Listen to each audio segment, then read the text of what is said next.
Hema committee report പുറത്തുവന്നതിന് പിന്നാലെ മുക്കിയ പേപ്പറിനെ ചൊല്ലി സർക്കാർ ആകെ വെട്ടിലായിരിക്കുകയാണ്. നിർണായ രഹസ്യം എന്ന് പുറത്തുവരുമെന്ന് പൊതുസമൂഹം ചോദ്യം ഉന്നയിക്കുമ്പോൾ ഒരിക്കലും പുറത്തുവിടില്ലെന്ന വാശിയിലാണ് സർക്കാർ. അവിടേക്കാണ് കേരള ഹൈക്കോടതിയുടെ മാസ് എൻട്രി ഉണ്ടായിരിക്കുന്നത്.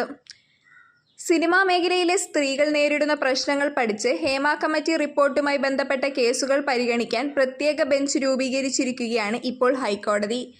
വനിതാ ജഡ്ജിയും 5 അംഗ ബെഞ്ചുമാണ് കേസ് പരിഗണിക്കുക. ബെഞ്ചിൽ ഏതൊക്കെ ജഡ്ജിമാരുണ്ടാകുമെന്നത് acting chief justice A Muhammad Mushtaq തീരുമാനിക്കും. റിപ്പോർട്ട് പുറത്തുവിടരുതെന്ന തന്റെ ഹർജി തള്ളിയ ജസ്റ്റിസ് വിജി അരുണിന്റെ ഉത്തരവ് ചോദ്യം ചെയ്ത നിർമ്മാതാവ് സജിമോൻ പാറയിൽ സമർപ്പിച്ച ഹർജി പരിഗണിക്കുമ്പോഴാണ് കോടതി തീരുമാനം അറിയിച്ചത്.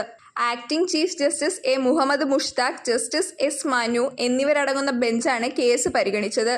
റിപ്പോർട്ട് പുറത്തുവിട്ടാൽ അത് വെളിപ്പെടുത്തൽ നടത്തിയവരുടെ ജീവന് ഭീഷണിയാവുമെന്നായിരുന്നു സജിമോന്റെ വാദം. റിപ്പോർട്ട് സെപ്റ്റംബർ 9 സർക്കാർ ഹൈക്കോടതിയിൽ സമർപ്പിക്കാനിരിക്കെയാണ് നിർണായക തീരുമാനം. കമ്മിറ്റിയുടെ കണ്ടെത്തലുകളുടെ അടിസ്ഥാനത്തിൽ അന്വേഷണം ആവശ്യപ്പെട്ടുള്ള പൊതുതാൽപര്യ ഹർജിയിലാണ് റിപ്പോർട്ടിന്റെ പൂർണ്ണരൂപം ഹാജരാക്കാൻ സർക്കാരിനോട് നിർദ്ദേശിച്ചിരുന്നത്. ഈ മാസം 9 കേസ് പരിഗണിക്കുന്ന കോടതി വനിതാ കമ്മീഷനെയും സ്വമേധയാ കക്ഷി ചേർത്തിട്ടുണ്ട്. ഇനി മുതൽ ഈ പൊതുതാൽപര്യ ഹർജി ഉൾപ്പെടെ പൊതുവിശാല ബെഞ്ചിന്റെ പരിഗണനയിലായിരിക്കും വരിക. റിപ്പോർട്ട് പുറത്തു വന്നതിന് ശേഷം വന്ന വെളിപ്പെടുത്തലുകളിൽ അന്വേഷണം നടത്താൻ പ്രത്യേക സംഘത്തെ സർക്കാർ നിയോഗിച്ചിരുന്നു. അടുത്തിടെ എടുത്ത കേസുകളുടെ വിശദാംശങ്ങളും ഇതുവരെ സ്വീകരിച്ച നടപടികളും കോടതിയെ സർക്കാർ അറിയിക്കും.